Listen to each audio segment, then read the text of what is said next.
நான் ஜெய்சங்கர் அருப்புக்கோட்டை அண்ணாமலையார் ஜோதிட நிலையத்திலிருந்து உங்கள் ஜோதிட ரத்னா, உங்கள் ஆஸ்தான ஜோதிடர் ஜெய்சங்கர் பேசுகிறேன்.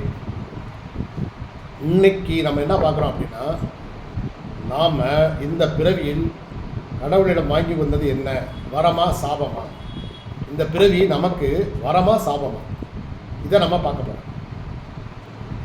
நம்ம பூர்வ ஜென்மத்தில் புண்ணியம் பண்ணியிருந்தால் நமது ஜாதகத்தில் 1, 5, 9 ஆகிய திரிகோண இடத்துல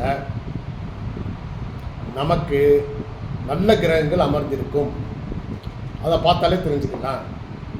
நல்ல கிரகங்கள் என்னப்பா அப்படின்னா, குரு, சுக்கிரன், புதன், வளர்பிறை சந்திரன். சந்திரன் வளர்பிறையாக இருக்கணும், சரிங்களா? அப்போ இந்த மாதிரி நல்ல கிரகங்கள் இந்த 1, 5, 9 இருந்தால் நாம் புண்ணியம் பண்ணியிருக்கோம் போன பிறவிகளில் அப்படின்னு நம்ம நினச்சிக்கலாம். அல்லது நமது முன்னோர்கள் தான தர்மங்கள் நிறைய பண்ணி நல்லது செஞ்சிருந்தால் நமக்கு இந்த பிறவியில் இந்த நன்மை கிடைக்கும். சரி, இது உயிர் தந்தை தான் கொடுக்குறாரு. தந்தை தான் உயிர்காரன். உயிர் மட்டும்தான் தந்தை கொடுக்குறாரு. ஏன்னா நம்ம பூர்வீகம்ங்கிறது அவர் வழியில் வருது. அதனால் இதை நம்ம மாற்றவும் ஒன்றுமே பண்ண முடியாது. இதை நம்ம இன்னும் ஒன்றுமே செய்ய முடியாது. 1, 5, 9 இருக்கிறது நம்ம பூர்வ ஜென்ம பலன்களை மட்டும்தான் காட்டும், சரிங்களா? சரி, அதே மாதிரி நம்ம இந்த ஜென்மத்தில் நம்ம செய்யக்கூடிய காரியங்கள் நமக்கு அடுத்தடுத்த பிறவிகளில் வரமா சாபமாங்கிறத குறிகாட்டும். அது என்ன அப்படின்னு கேட்டிங்கன்னா, உங்கள் ஜாதகத்தில் 1, 4, 7, 10 இந்த கேந்திர ஸ்தானங்கள்னு சொல்லக்கூடிய இந்த நாளும் 1, 4, 7, 10 நிகழ்காலத்தில் நீங்கள் இந்த பூமியில் பிறந்த பின் இறக்கும் வரை நம்ம அனுபவிக்க வேண்டிய கர்மாக்களை நாம் செஞ்சுக்கிட்டு இருக்கக்கூடிய காரியங்கள் மூலமாக வரமா சாபமா என்பதை அடுத்தடுத்து வரக்கூடிய பிறவிகளுக்கு தீர்மானிக்கும்.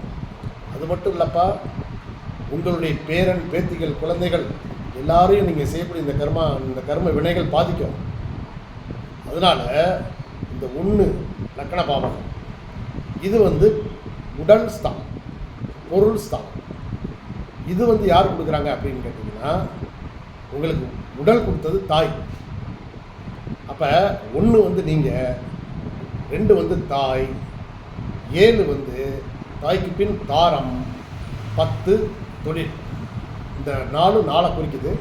1 நீங்கள் லக்ன பாவகம், உங்களுடைய குணம் எப்படி, உங்களுடைய நடை, உடை, பாவனை, எண்ணங்கள், செயல்கள், சிந்தனைகள் எல்லாமே இது 1 உங்களை அதை 1ஆம் நம்பரை பார்த்தாலே தெரிஞ்சிடும். லான்னு போட்டுக்கும் லக்கணம். உங்களுடைய குணநலன்கள் அத்தனையுமே அதில் தெரிஞ்சிடும். 4 தாய், 7 மனைவி, 10 தொழில் ஸ்தானம். ஸோ தாய்க்கு நம்ம எந்த குறையும் வைக்கக்கூடாது. பெற்ற நம்ம இன்று இந்த உலகத்துக்கு நம்மளை கொண்டு வந்த தாயை நல்லா சிறந்த முறையில் கவனிச்சிங்கன்னா உங்களுக்கு அடுத்தடுத்த வர பிறவிகள் நல்லது கிடைக்கும். உங்களுடைய குழந்தைகளுக்கும் நல்லது கிடைக்கும். சரி, 7 மனைவி ஸ்தானம், தாய்க்கு பின் தாரம் இல்லையா?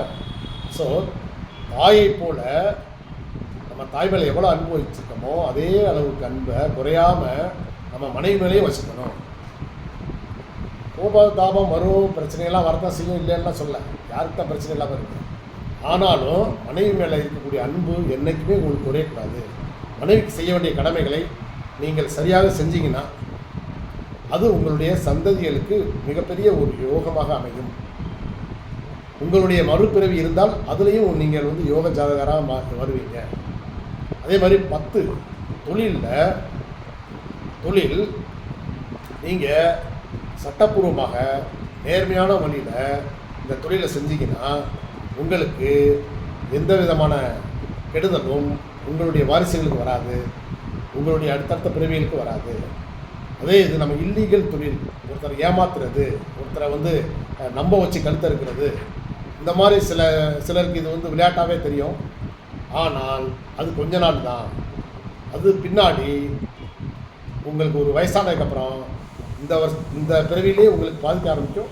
அது அடுத்தடுத்து உங்கள் குழந்தைகள், வேற குழந்தைகள் அப்படி வரிசையாக வந்துக்கிட்டே இருக்கும். அதனால் நீங்கள் வரமாகவோ சாபமாகவோ உங்களுடைய வாழ்க்கையை நீங்கள் மாற்றக்கூடியது இந்த 1, 4, 10ன்ற இடத்துல இந்த பூமியில் வாழும் வரை நீங்கள் நல்லது செஞ்சுக்கிட்டே இருந்தீங்கன்னா நீங்களும் நல்லா இருப்பீங்க, உங்கள் குடும்பம் நல்லா இருக்கும், வாரிசுகள் நல்லா இருக்கும், அடுத்தடுத்த பிறவிகளும் நன்றாக இருக்கும். நன்றி, வணக்கம்.